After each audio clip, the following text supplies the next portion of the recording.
നമസ്കാരം. നമ്മൾ ഇന്ന് ഉണ്ടാക്കുന്നത് അവിലും കദളിപ്പഴം കൊണ്ടുള്ളൊരു പായസമാണ്.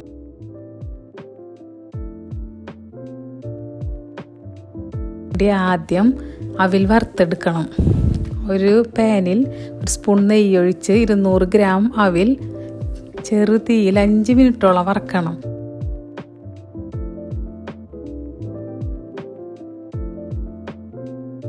ഇനി 400 ഗ്രാം ശർക്കര 1.5 ഗ്ലാസ് വെള്ളം ഒഴിച്ചിട്ട് ഉരുക്കിയെടുക്കണം.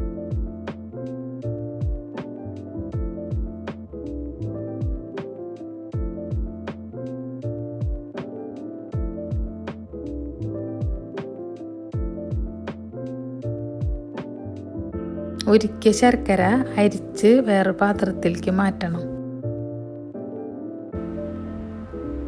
ഉരുക്കിയ ശർക്കര കുറച്ച് നേരം നന്നായി തിളച്ചതിന് ശേഷം അവിലിട്ട് കൊടുത്ത് വേവിക്കണം.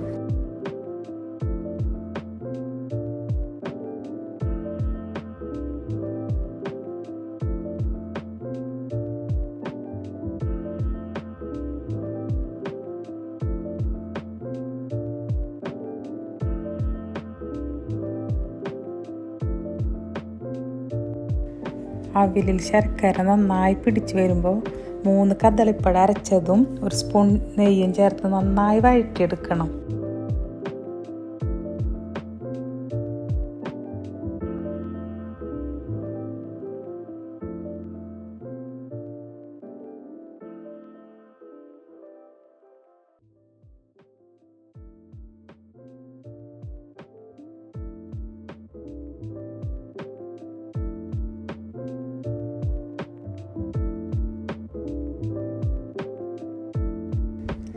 കുറച്ച് ഉപ്പിട്ട് കൊടുത്തിട്ടുണ്ട്. ഇതിലേക്ക് 2 തേങ്ങയുടെ പാലാണ് എടുത്തിരിക്കുന്നത്. 5 ഗ്ലാസ് 2ാം പാലും 1 ഗ്ലാസ് 1ാം പാലും.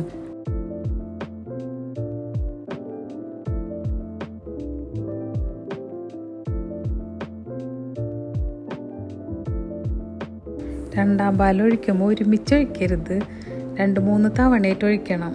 ഒരുമിച്ച് ഒഴിച്ചാൽ വറ്റി വരാനും കുറച്ച് സമയം പിടിക്കും.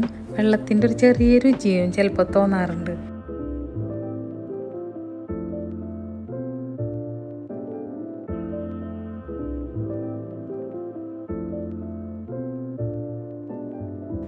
ഇപ്പോൾ 2ാം പാൽ ഒരുവിധം വറ്റിയിട്ടുണ്ട്. ഇനി നമുക്ക് 1ാം പാൽ ഒഴിച്ചു കൊടുക്കാം. ഇനി 1ാം പാലിലേക്ക് ചുക്ക്, ജീരകം, ഏലക്കായ പൊടിച്ചതും 2 ടീസ്പൂൺ പാൽപ്പൊടിയും ചേർക്കുന്നുണ്ട്. ഒട്ടും നിർബന്ധമില്ല, ഇത് ചേർക്കണ നല്ല ടേസ്റ്റും ഉണ്ടാവും. തേങ്ങാപ്പാലിൻ്റെ അളവ് കുറച്ച് കുറഞ്ഞാലും അതറിയൂല.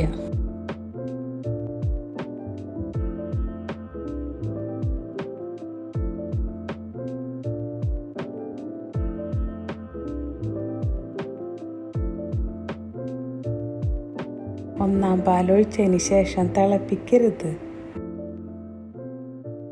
1 സ്പൂൺ നെയ്യ് ഒഴിച്ച് തേങ്ങാക്കൊത്ത് വറുത്ത് ഇതിലേക്ക് ചേർക്കാം.